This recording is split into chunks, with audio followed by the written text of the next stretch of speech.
Bismillahirrahmanirrahim. Po Ozi. Cahaya hadlam perlahan mulai terbatas. Kabut tebal menghalangi pandangan kami. Trek yang kian menanjak membuat pendakian lutut serasa menyentuh jidat. Sesekali variasi tangga curam kami lalui. Untuk melaluinya terpaksa harus berjalan sedikit merunduk.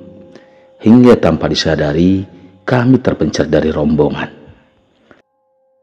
Beberapa kali Bang Rian mengatakan bahwa kami hanya berputar-putar saja.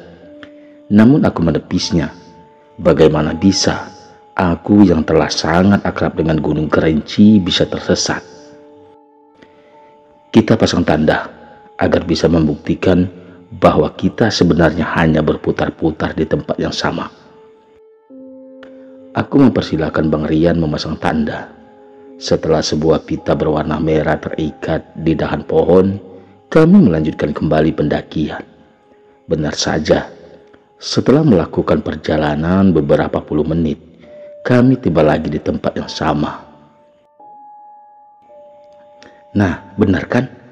Kita sebenarnya hanya berputar-putar saja, ujar Bang Rian menunjuk ke sebuah pita yang dia ikat beberapa waktu lalu. Sebaiknya kita istirahat dulu.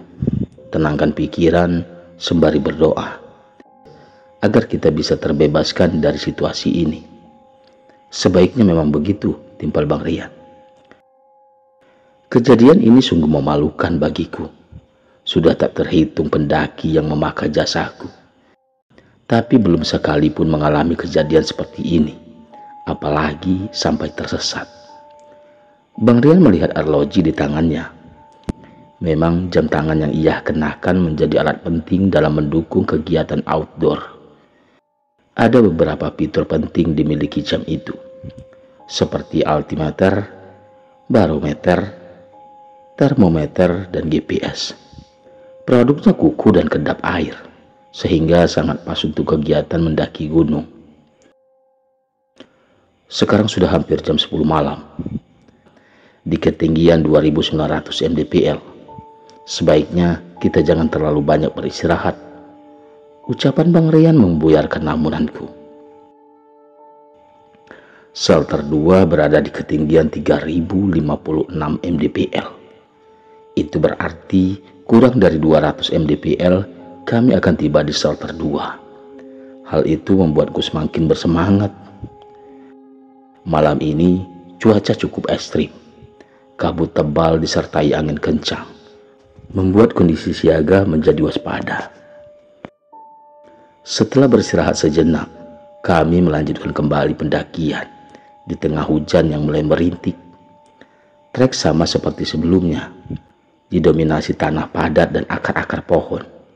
Dalam kondisi ini, tubuh mudah lelah, ditambah lagi perut yang mulai lapar, membuat tenaga terkuras 2 kali lipat melaluinya.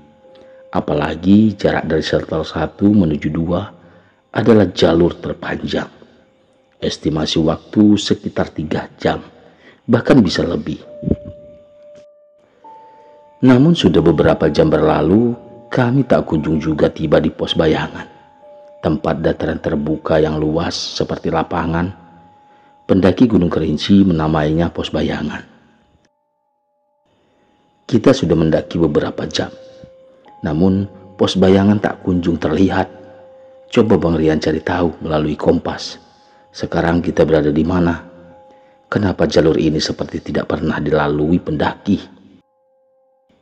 Memang benar, semakin jauh kami melangkah, trek semakin tak jelas. Sial, arloji saya mati. Ketegangan mulai terjadi. Entah di mana saat ini kami berada. Kenapa trek dan vegetasi di sini seolah begitu asing?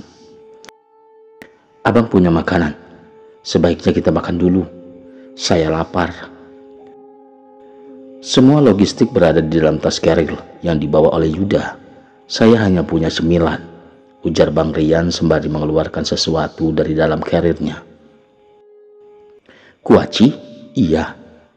Dalam kondisi perut lapar seperti ini, kuaci bukanlah makanan yang bisa mengembalikan energi. Cara makannya yang rumit tentu akan membuat pikiran kita semakin kalut. Saat aku dan Bang Rian sedang menikmati manis asinnya kuaci, aku seolah mendengar sebuah suara seperti berbisik di arah atas. "Abang dengar suara itu?" Kulihat Bang Rian memasang pendengarannya. Itu pasti Sultan dan kawan-kawan. Tanpa menunggu pendapat dari Bang Rian, aku segera bangkit dari singgah sana dan segera mendaki menuju sumber suara yang diyakini adalah Yuda, Diego, dan Sultan. "Ozi, tunggu!" Tidak dihiraukan panggilan Bang Rian, aku terus saja berjalan dengan langkah cepat menuju sumber suara. Hingga beberapa puluh menit berlalu, karena tidak menemukan siapapun dari suara yang terdengar tadi, aku lelah dan beristirahat di sebuah akar pohon yang menyembul di tanah padat bebatuan. "Kamu mau kemana?" tanya Bang Rian yang masih ngos-ngosan akibat mengejar langkah cepatku. "Tadi saya mendengar suara Yuda dan kawan-kawan kita di atas sana." Bang Rian nampak bingung sebelum membalas jawabanku. "Tidak ada siapapun di sini. Kita tersesat. Jalan yang kamu lalui barusan bukanlah jalur pendakian." Po Rian. Ozi benar-benar sudah tidak waras. Bagaimana bisa dia menerobos semak-semak karena mendengar suara teman-teman kami yang lain? Padahal jelas-jelas di belantara ini begitu sunyi. Suara hewan malam saja tidak terdengar. Yang lebih anehnya lagi, dia malah membuka baju di tengah cuaca dingin ekstrim seperti ini. "Kamu kenapa buka baju?" Gerah. Gila. Padahal saat ini kami hampir berada di atas ketinggian 3000-an mdpl. Hawa dingin terasa menggerogoti sampai ke tulang-tulang. Uzi malah merasakan gerah. Aneh. "Ayo pakai baju, nanti kamu terkena hipotermia." "Siap," jawabnya. Aku pikir kata siap dari Ozi adalah jawaban dari perintahku. Tapi ternyata bukan. Ozi bangkit dari tempat duduknya, kemudian mencari-cari kayu dan mengumpulnya di satu tempat. Dalam keadaan telanjang dada, dia kesana kemari seolah tak merasakan dingin sedikit pun. "Untuk apa kamu mengumpulkan kayu-kayu itu?" "Disuruh nenek." Ozi semakin ngawur.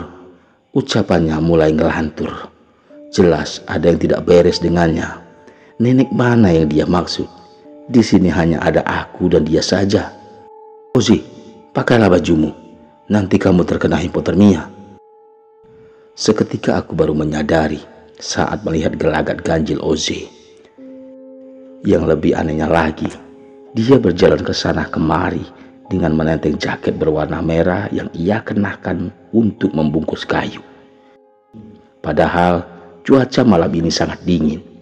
Pikiranku mulai menduga-duga, jangan-jangan Ozi terkena hipotermia parah, hingga membuatnya mengalami halusinasi paradoksing undersing.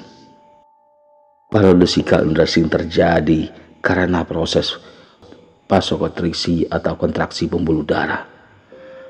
Pembuluh darah melebar membuat volume darah meningkat yang akan dialiri ke seluruh tubuh, atau semburan panas membuat penderita mengalami sensasi terbakar, merasa kepanasan hingga melepas pakaiannya.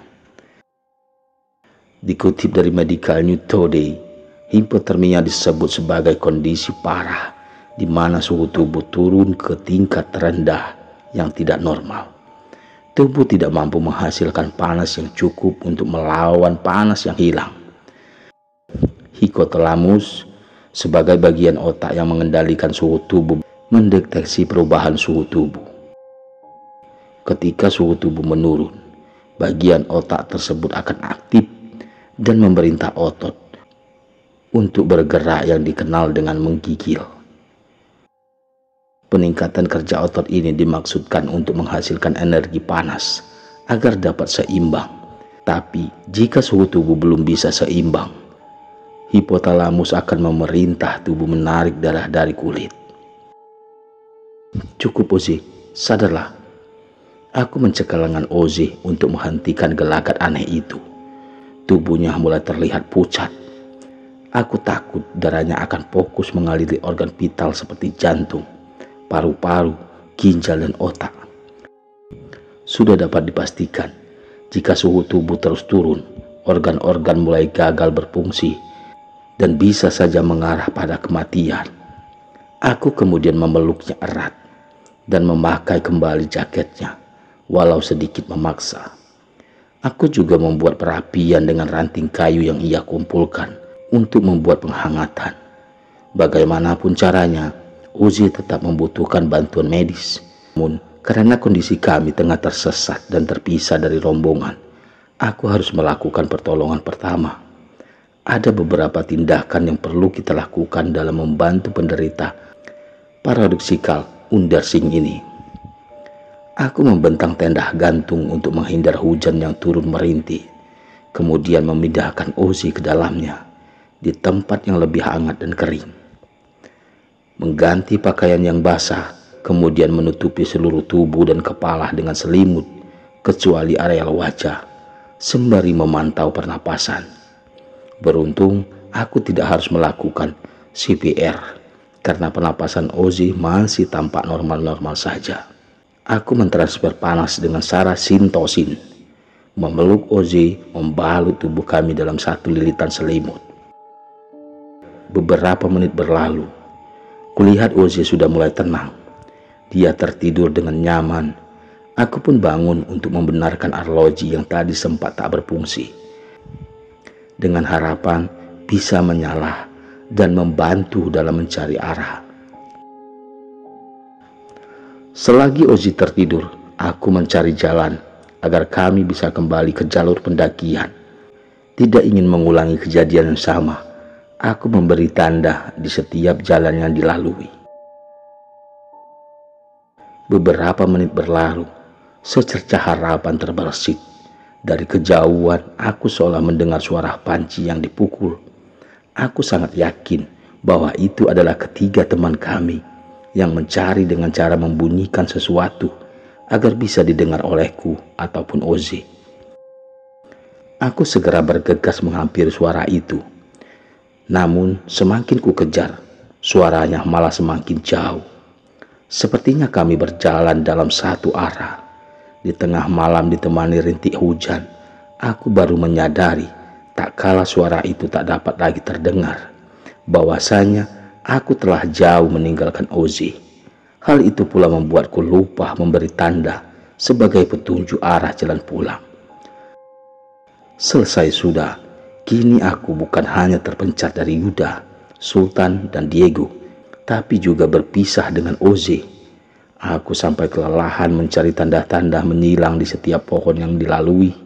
Aku semakin kalut, tak kalah cahaya headlamp terus meredup dan sampai akhirnya mati karena kehabisan baterai. Tubuhku lemah dan aku terjatuh ke tanah. Sekarang aku hanya ditemani sebilah belati dan headlamp yang sudah tak berfungsi lagi. Beberapa menit kemudian, aku mulai berpikir untuk mencari pohon tinggi, karena dengan cara memanjatnya, barangkali aku bisa menemukan titik api unggun yang dihidupkan di tempat Ozi berada. Fokusku mengarah ke sebatang pohon yang lumayan besar di depan sana. Dengan cara meraba-raba, aku berupaya menggapainya. Namun, tiba-tiba saja